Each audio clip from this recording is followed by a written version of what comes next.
In a small seaside town in the U.S., there was a young woman named Emily, 25 years old, who worked as a music teacher at an elementary school. Emily loved the sea, loved the sound of the waves, and loved the gentle melodies of the piano that she often played every afternoon. Thousands of miles away, in a bustling city, there was a young man named Daniel, 27 years old, a civil engineer.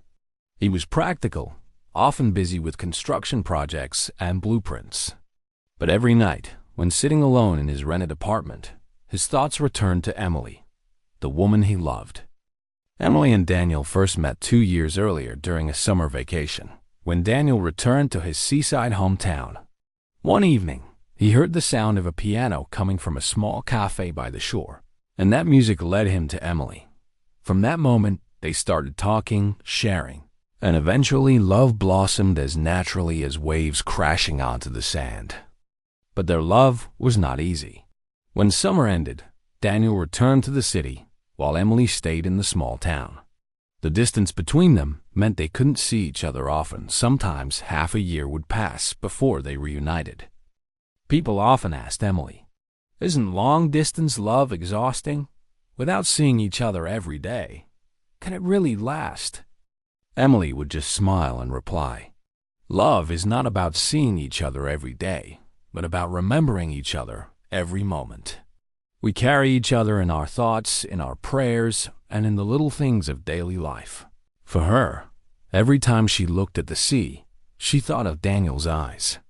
And for Daniel, in the noisy city, whenever he heard the sound of a piano, he imagined Emily smiling back in their hometown. One day, Daniel had to travel for work to a remote area with no phone signal or internet. For nearly 3 weeks, he couldn't contact Emily. She worried and missed him deeply, but she never complained. Every evening, Emily sat by her piano, playing their favorite melodies, believing that somewhere, Daniel was thinking of her too. When he returned, Daniel rushed straight to the seaside cafe where they had first met. Emily was there, playing the same old tune. Seeing him, her eyes filled with tears, yet she smiled. "I knew you would come back." Daniel took her hand and whispered, "Distance has never stopped me from loving you. Every moment away from you only made me realize how deep my love truly is." Years later, after they were married, they often told their children and grandchildren about those long-distance years. Emily always kept her favorite saying close to her heart. Love is not about seeing each other every day, but about remembering each other every moment. And it was that constant remembrance, the trust in each other, that nurtured their love and turned it into something eternal. Final message. When love is true, distance is never a barrier. For every moment you remember each other, you are proving that love is strong and lasting.